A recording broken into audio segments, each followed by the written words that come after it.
Hola, reciban un cordial saludo. Soy la bióloga Diana Zorrilla Villarreal del Laboratorio de Referencia Nacional de Micobacterias. El día de hoy vamos a hablar sobre el tema pruebas moleculares, PCR Expert, utilidad e importancia de su uso en el Perú. Bueno, como ya ustedes saben, estamos en el boom de las pruebas moleculares, ¿no?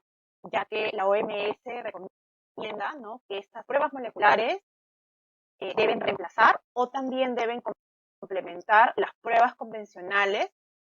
¿Por qué? Porque son mucho más sensibles, ¿no? Estas pruebas moleculares en un futuro no muy lejano quizá van a ser utilizadas como prueba diagnóstica inicial para la detección de Mycobacterium tuberculosis y la resistencia, por lo menos a la rifampicina, ¿no? A fin de minimizar los retrasos en el inicio de tratamientos adecuados, ¿no? Como ustedes mismos saben, actualmente solo en ciertos laboratorios existen pruebas moleculares para diagnóstico de lo que es tuberculosis, ¿no? Sin embargo, se está tratando de descentralizar esto y cada vez se están implementando más y más pruebas en diferentes laboratorios referenciales, en centros de salud, ¿no?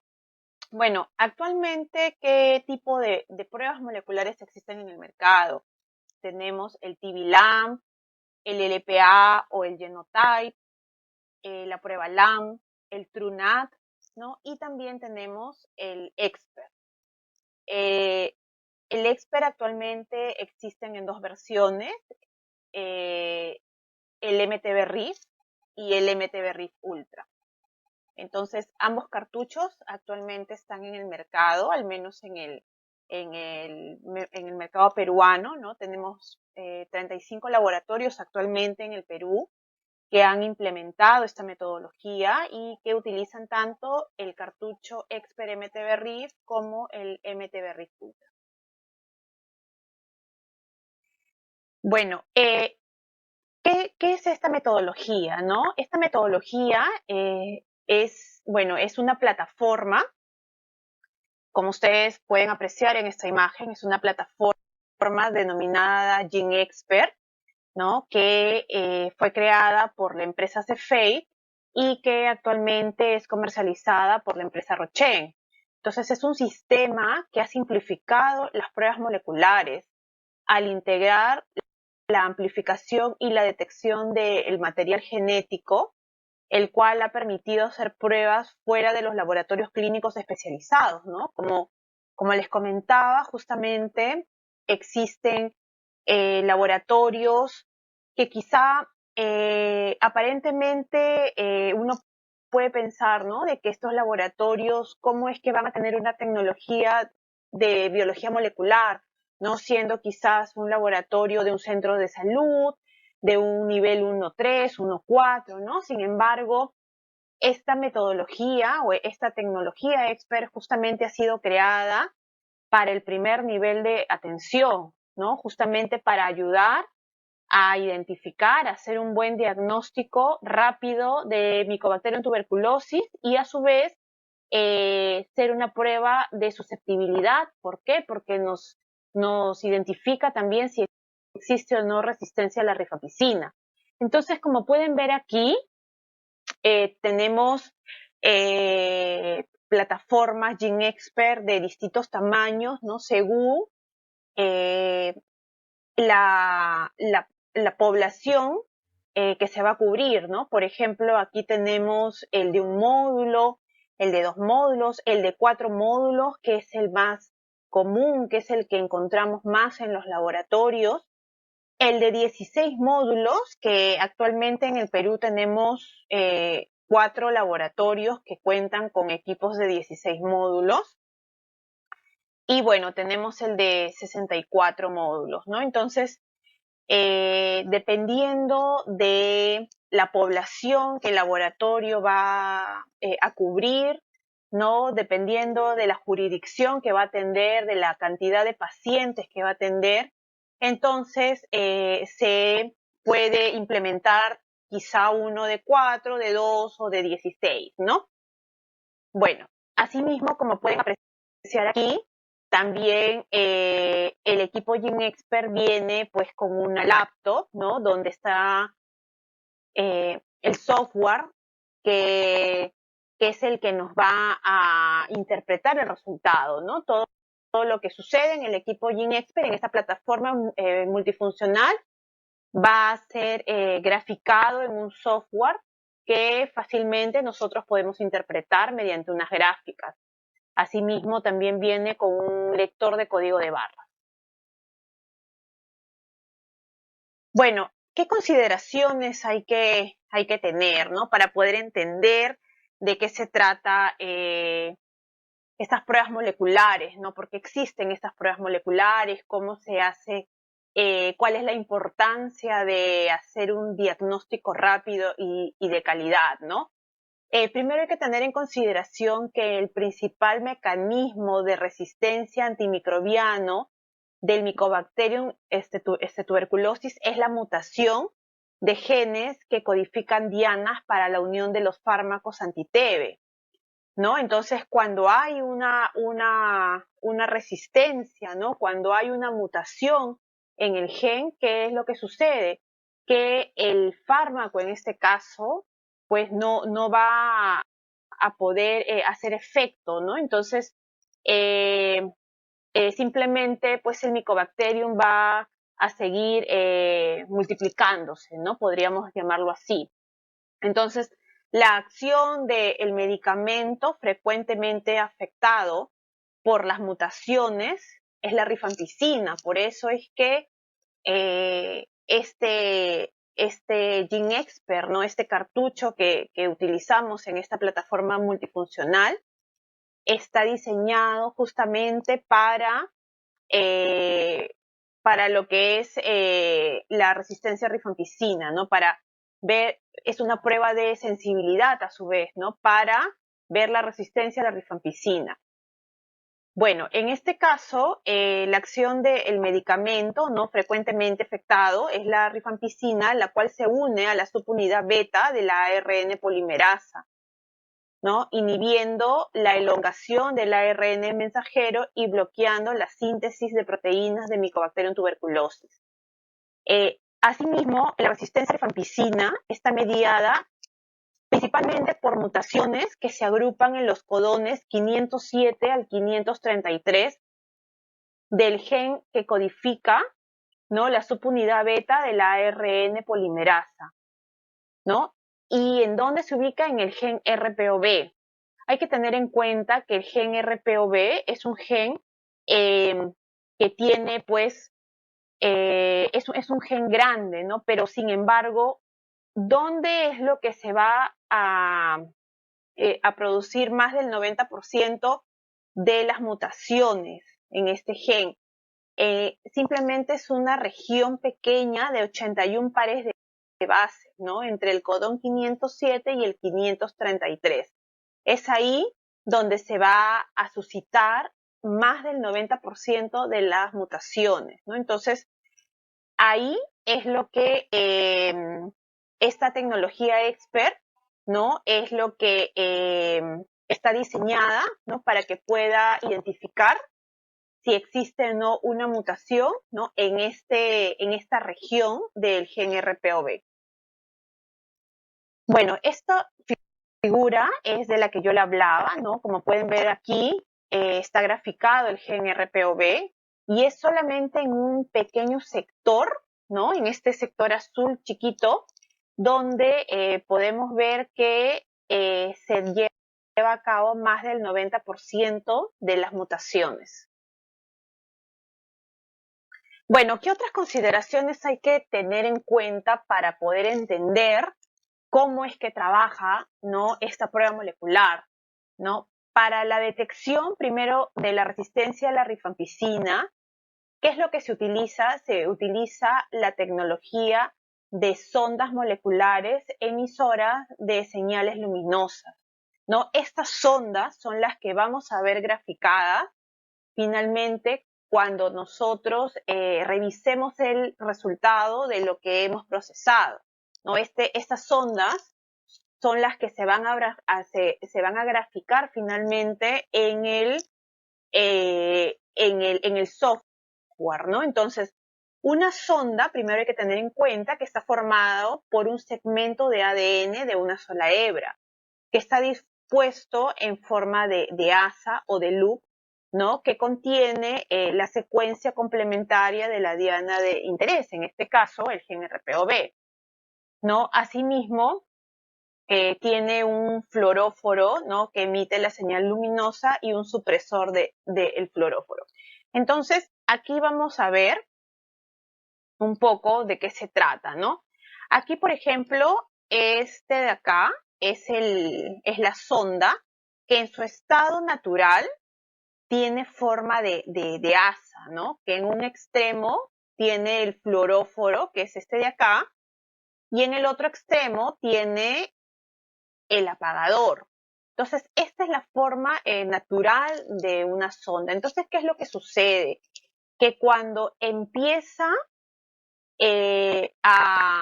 cuando esta sonda llega a la cadena de ADN, ¿no?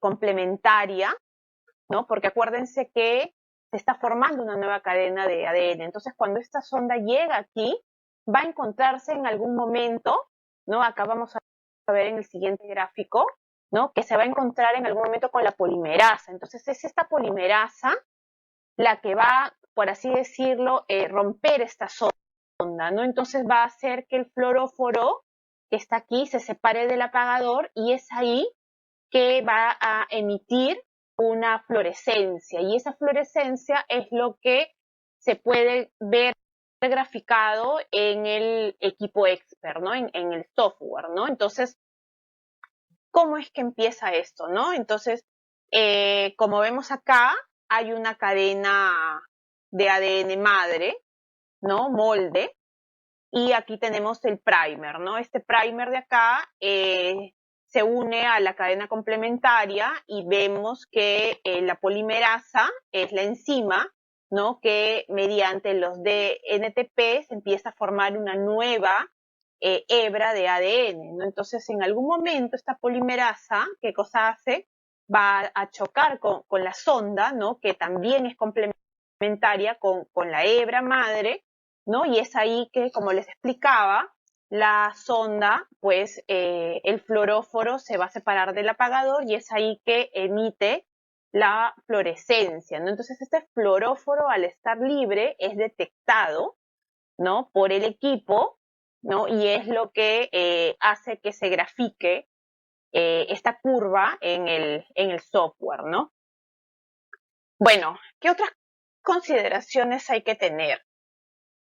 Que la prueba MTB-RIF, en este caso, utiliza 5 sondas luminosas con secuencias diferentes que conforman el gen, ¿no? Si una de estas sondas no se une a su secuencia complementaria, ¿no? De el gen nativo, significa que no hay una mutación, ¿no? En esa secuencia explorada por la sonda y una potencial resistencia a la rifampicina, ¿no? Entonces hay que tener en cuenta que en caso se grafique mis 5 sondas, quiere decir que no hay resistencia a la rifampicina, pero si una de ellas no se grafica, quiere decir que esa sonda cuando llegó a mi cadena, ¿no? A mi cadena de ADN, pues no encontró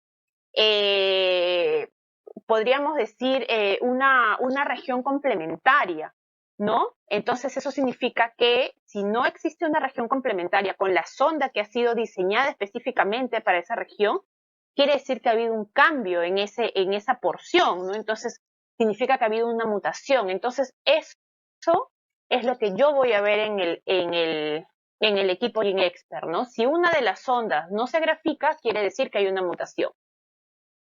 Si mis 5 sondas son graficadas, quiere decir que estamos frente a un Mycobacterium tuberculosis, ¿no? ¿Por qué? Porque acuérdense que las 5 sondas están diseñadas para cada porción del ADN del Mycobacterium tuberculosis. Entonces, si hay un reconocimiento entre la sonda y el ADN de la muestra, quiere decir que son complementarias, entonces existe Mycobacterium tuberculosis, ¿no? Bueno, finalmente, ¿cuál es la tecnología, cuál es la base de la tecnología GeneXpert, ¿no? Es el PCR. Esta prueba de PCR, pues que se utiliza en muchos laboratorios, ¿no? De biología molecular, es la base de la tecnología expert, ¿no? Entonces, en este caso, habíamos comentado que existen actualmente dos tipos de cartuchos, ¿no? El cartucho Expert MTB RIF, que está ampliamente utilizado, y el Expert MTB RIF Ultra, que es un cartucho un poco más sensible que actualmente solo algunos laboratorios lo están utilizando. Sin embargo, la idea es que en el año 2022 los 35 laboratorios que actualmente tienen implementado esta metodología puedan migrar a ese cartucho. ¿Por qué? Porque es mucho más sensible, ¿no? Entonces, el Expert MTB RIF es un PCR semi-anidado, ¿no? Que utiliza un total de 3 primers que le proporcionan una alta sensibilidad. Asimismo utiliza sondas, como lo habíamos comentado, ¿no? Y ¿cuál es la diferencia con el MTB RIF Ultra, ¿no? Que este PCR se desarrolló para aumentar la sensibilidad del ensayo y utiliza no 3 cebadores o 3 primers, sino utiliza 4 primers. Además utiliza sondas y se basa también en temperatura de fusión, ¿no? Entonces, todas esas características hace que sea mucho más sensible. Bueno, aquí vamos a hacer una comparación entre ambos cartuchos, ambas metodologías, ¿no? Como lo habíamos comentado, el MTB RIF es una PCR automatizada en tiempo real, porque mientras se va corriendo el PCR, yo voy viendo la gráfica, ¿no? Entonces va graficando. Por eso es un PCR en tiempo real, porque estoy viendo a la par que está sucediendo, que está sucediendo, ¿no? Este ensayo. Entonces yo lo estoy viendo el gráfico en tiempo real, ¿no? Entonces, el MTB RIF, el cartucho MTB RIF, pues detecta el complejo Mycobacterium tuberculosis y la resistencia a rifampicina. ¿Cuál es el objetivo de esta PCR? Es el gen RPOB. En el caso del MTB RIF Ultra, ¿no? Es una PCR también en tiempo real que amplifica las secuencias de ADN en 2 etapas, ¿no? Por eso es que utiliza 4 primers. También detecta el complejo Mycobacterium tuberculosis y la resistencia a rifampicina, y el objetivo de la PCR es el gen RPOB y 2 secuencias de inserción como objetivos multicopias de amplificación. En este caso, las secuencias de inserción es IS6110 e IS1081. Bueno, otra diferencia es que el tiempo promedio de MTB RIF son 2 horas y el tiempo promedio de MTB RIF Ultra es de 60 a 90 minutos. La carga basilar que se identifica en MTB RIF es alto, medio, bajo y muy bajo. En cambio, en el Ultra ingresa una nueva carga basilar que es trazas, o sea, por eso es mucho más sensible, ¿no? Porque inclusive al mínimo yo puedo detectar Mycobacterium tuberculosis. En el caso de MTB RIF Ultra tiene una cámara de reacción de PCR de 25 microlitros y en el Ultra de 50 microlitros. Y el límite de detección, que es lo más importante, ¿no? Que lo hace mucho más sensible, es que en el caso del MTB RIF es 131 unidades formadoras de colonia por mililitro y en el caso del MTB RIF Ultra es 16 unidades formadoras de colonia por mililitro. Asimismo, en el MTB RIF, si la carga basilar es muy baja, existe la posibilidad que la resistencia a la rifampicina sea indeterminado. En cambio, en el MTB-RIF Ultra, si la carga basilar es traza, ¿no? Mucho más bajo inclusive, no va a aportar mayor información a la resistencia. Entonces, generalmente cuando se obtiene un resultado de trazas, la resistencia a rifampicina sale indeterminada. Entonces, aquí se recomienda realizar un cultivo. Bueno, en este caso hay que tener en consideración que el GeneXpert no se recomienda para monitorear el tratamiento. ¿Por qué? Porque acuérdense que como estamos viendo a nivel de ADN, ¿no? El GeneXpert te va a detectar tanto bacilos vivos como bacilos muertos. Entonces puede dar un falso positivo, ¿no? Durante el tratamiento, aún con pocos bacilos. Entonces, por eso no es recomendable para monitorear el tratamiento, pero sí es recomendable para realizar diagnóstico de Mycobacterium tuberculosis. Bueno, ahora vamos a hablar sobre el procedimiento preanalítico y analítico. Bueno, hay que tener en consideración que para el procedimiento preanalítico, ¿no? Una sola muestra es recomendada para analizarla por expert, ¿no? Es recomendable entre 1 a 4 mililitros de esputo purulento o mucoide, ¿no? En este caso, lo ideal es que sea 4 ml por si hay que repetir el procedimiento. Muchas veces, bueno, por muchas razones puede salir error, ¿no? Entonces es bueno que tengamos un poco más de muestra. Asimismo, las muestras no deben contener alimentos u otras partículas que puedan interferir en el resultado.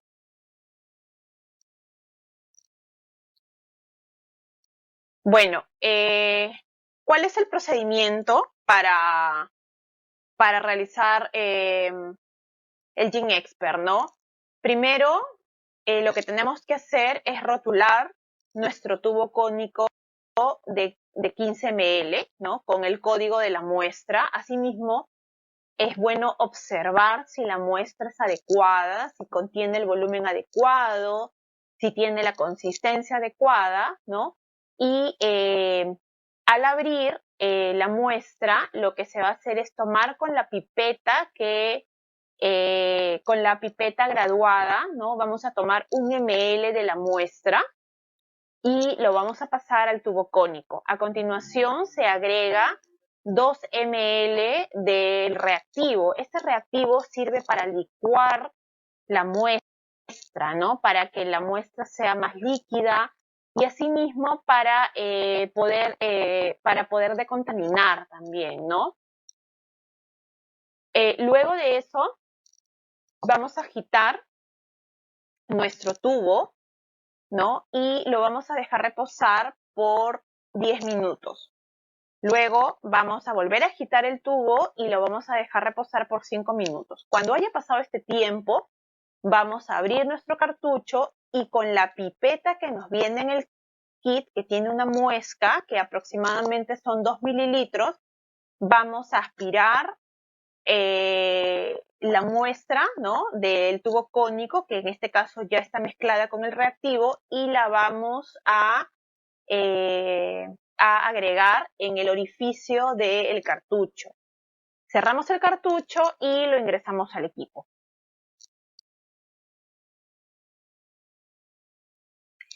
¿Qué consideraciones hay que tener?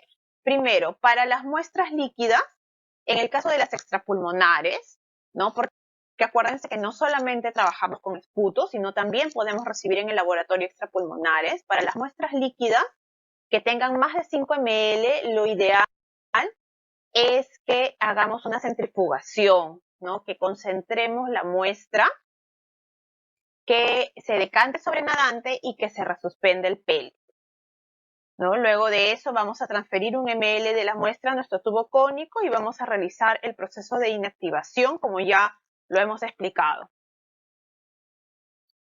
Para el caso de muestras que tienen menos de 5 mililitros, o sea, entre 1 a 5 ml, vamos a transferir 1 ml de la muestra al tubo cónico, ¿no? Y lo vamos a tratar tal cual, pues, un esputo, ¿no? Y el procedimiento es el mismo ya conocido.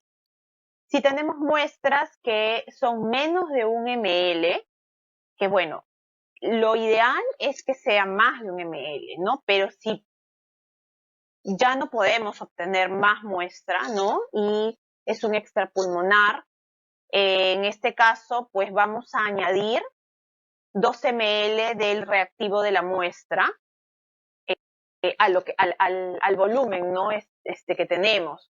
Y vamos a seguir el mismo proceso ya conocido. La idea es que siempre tengamos una mezcla entre muestra y reactivo que como mínimo sea 2 ml. ¿Por qué? Porque es lo mínimo que se puede ingresar al cartucho. Entonces, si yo tengo muestra menos de 1 ml, lo que tengo que hacer es tratar de enrasarlo con el reactivo hasta 2 ml poder, para poder luego ingresarlo al cartucho. En el caso de líquido cefalorraquídeo, aquí sí hay una excepción, ¿no? Lo ideal es que se utilice la misma proporción de muestra y de reactivo de la muestra. Es decir, si yo utilizo 1 ml de LCR, también tengo que utilizar 1 ml del reactivo, ¿no? Adicionalmente, hay que tener en cuenta que las muestras que no se pueden procesar porque no han sido validadas es el líquido pleural, porque tiene una baja sensibilidad, o sea, ya se han hecho pruebas en el laboratorio y tiene una baja sensibilidad.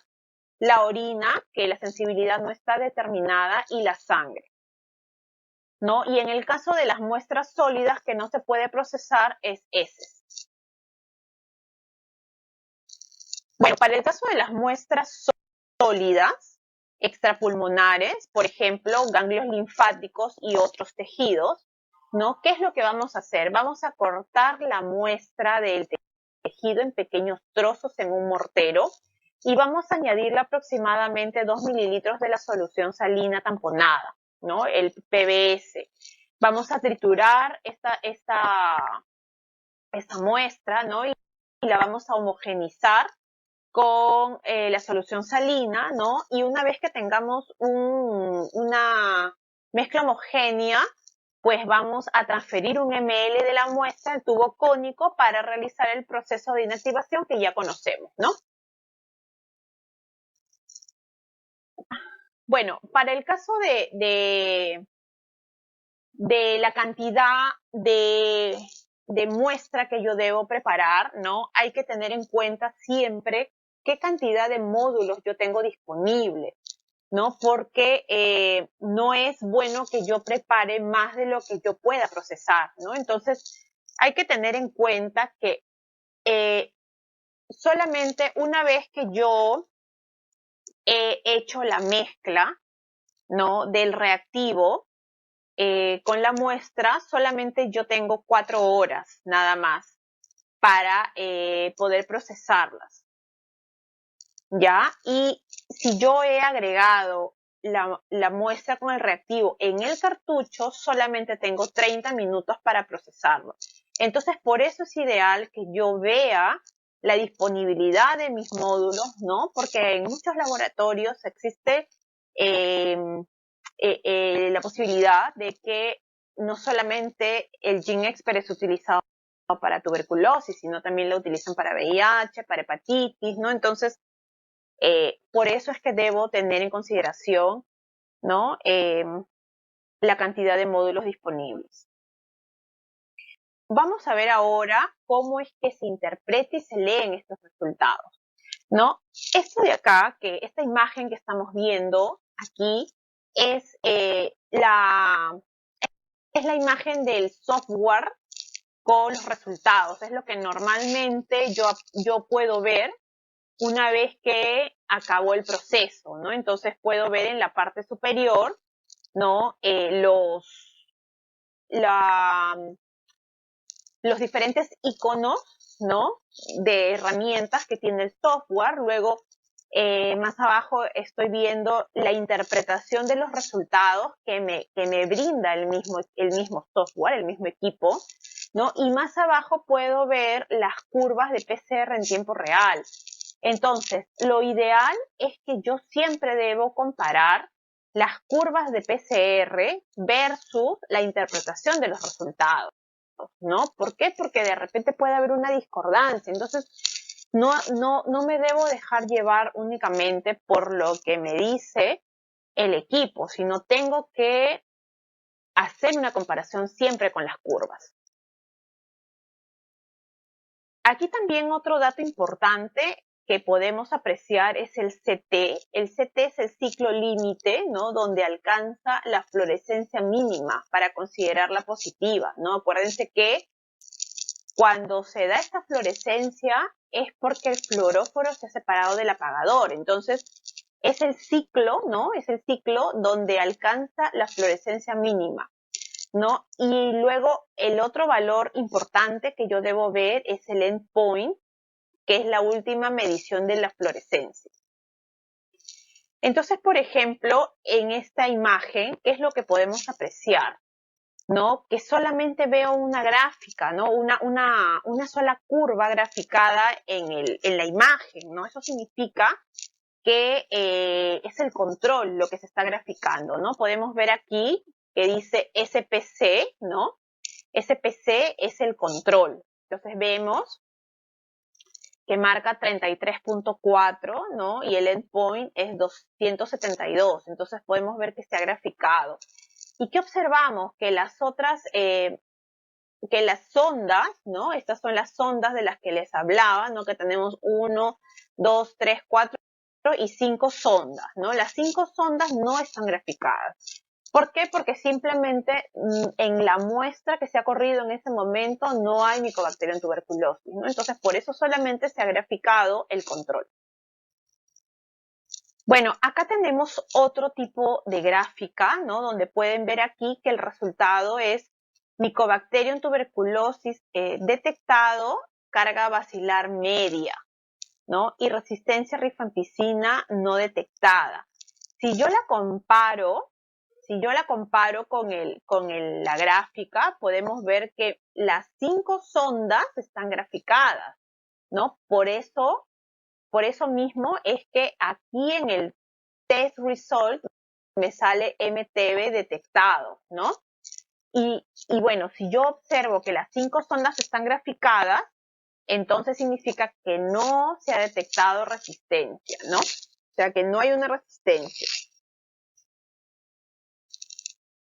A ver, vamos a ver el siguiente. Aquí, por ejemplo, ¿qué es lo que podemos observar? Que si bien se ha graficado el control, también vemos que se han graficado la sonda A, la sonda B, la sonda C y la sonda D, pero vemos que la sonda E no está graficada, ¿no? ¿Por qué? Porque hay una resistencia. Entonces, de esa forma podemos identificar que ha habido una mutación, ¿no? En ese sector, ¿no? Y que por eso no ha habido un reconocimiento, ¿no? Entre la sonda y el ADN de la muestra. Bueno, aquí podemos ver otra gráfica que es MTB detectado y resistencia a rifampicina indeterminada, ¿no? Entonces, aquí lo que puede haber pasado es que la carga bacilar puede haber sido tan baja, ¿no? Que no ha habido suficiente carga como para identificar si hay una resistencia o no. Entonces, aquí, ¿qué es lo que podemos comentar, ¿no? Que la concentración de MTB es muy baja, ¿no? Y no se puede determinar debido a la escasez de los datos, ¿no? Entonces, aquí vemos que nuestra gráfica de las ondas, pues, que si bien es cierto, se han graficado, ¿no? Pero no podríamos decir que no tienen una forma, ¿no? Una forma convencional, ¿no? Y eso también lo estamos observando en el resultado que nos emite el mismo equipo, ¿no? Entonces, no podríamos decir que hay o que no hay una resistencia, ¿no? Simplemente es una resistencia indeterminada, pero sí podemos afirmar que hay Mycobacterium tuberculosis. Bueno, aquí, por ejemplo, hay otro tipo de rifampicina, ¿no? De resistencia rifampicina indeterminada, ¿no? Si bien es cierto, dice MTB detectado bajo, ¿no? Pero podemos ver que el equipo nos indica que hay una resistencia rifampicina detectada. Pero, ¿qué es lo que sucede aquí cuando yo veo el CT y el endpoint? Veo que todos han pasado, o sea, todos han sido graficados, ¿no? Entonces, no hay una correlación tampoco. Sin embargo, podemos observar que la sonda B tiene un CT de 36.5 y un endpoint de 25, ¿no? Entonces, aquí hay algo raro, ¿no? Entonces, eh, lo que podría haber pasado es que la sonda B se ha graficado, ¿no? Porque quizás se ha logrado degradar, ¿no? Y se separó del apagador, entonces se ha logrado graficar, pero eso no significa que, que, que exista o que no exista una resistencia. O sea, aquí podríamos decir que la resistencia rifampicina también es indeterminada, ¿no? Entonces, no está clara la gráfica versus el resultado del equipo, ¿no? Entonces, aquí lo que se sugiere es pedir una nueva muestra y ver qué es lo que sucede, ¿no? O de lo contrario, solicitar un cultivo. Bueno, asimismo hemos estado hablando sobre la carga bacilar, ¿no? Hemos dicho que hay la carga bacilar media, alta, baja, muy baja, ¿no? ¿Y eso de qué depende? Eso depende de en qué ciclo de la PCR es lo que inicia la curva, ¿no? Entonces, por ejemplo, ¿no? Aquí podemos ver que si es MTB detectado alto, quiere decir que la curva inicia en un ciclo menor a 16, ¿no? O sea, tenemos tanta carga bacilar que al inicio de la PCR nomás empieza a graficar, ¿no? Y por ejemplo, un MTB detectado muy bajo, ¿no? Podemos ver que la curva inicia en el ciclo mayor a 28. Bueno, ¿qué otras consideraciones también existen, ¿no? ¿Qué otros posibles resultados? Tenemos el resultado error, que en algunas ocasiones puede suscitarse, ¿no? Sin embargo, cuando ya obtenemos muchos resultados error, es bueno saber qué es lo que está pasando, ¿no? Es bueno llamar al servicio técnico. ¿Por qué? Porque pueden haber muchas causales. En este caso, la temperatura, ¿no? O quizá puede haber un problema con el equipo. Puede ser que de repente el ventilador que está en la parte posterior del equipo se ha llenado de polvo, ¿no? Entonces hay muchas razones por las que puede salir error. Entonces, aquí hay algunos ejemplos, ¿no? Primero puede ser que el tubo de reacción se llenó incorrectamente, no ha detectado un problema con la integridad de la sonda, se superó la presión máxima, hubo un fallo en un módulo, ¿no? Entonces, en estos casos es importante llamar al servicio técnico. Y el otro posible resultado es cuando simplemente sale sin resultado, ¿no? Esto significa que, que se detiene, la metodología, ¿no? ¿Por qué? Porque hubo un corte de energía eléctrica o simplemente se detiene el equipo, ¿no? Entonces, porque quizás no hay una buena conexión, ¿no? A veces puede estar fallando el UPS, ¿no? Entonces, simplemente se detiene la corrida. Entonces, en estos casos, pues no se emite ningún resultado, no se grafica el control y nada, ¿no? Bueno, aquí hay algunos errores. Los errores normalmente son identificados por códigos, ¿no? Entonces es importante que se anote el código del error porque esto nos puede dar una idea de qué lo está causando, ¿no? Como les había comentado, por ejemplo, uno de los errores más comunes es la alta temperatura en el módulo y esto se suscita, ¿por qué? Porque hay una alta temperatura ambiental, ¿no? O quizá el equipo expert está ubicado en una posición en el que le está dando el sol, ¿no? Entonces ahí, por ejemplo, podemos ver que nos puede salir errores como el 2014, el 3074, el 3075, el 1001.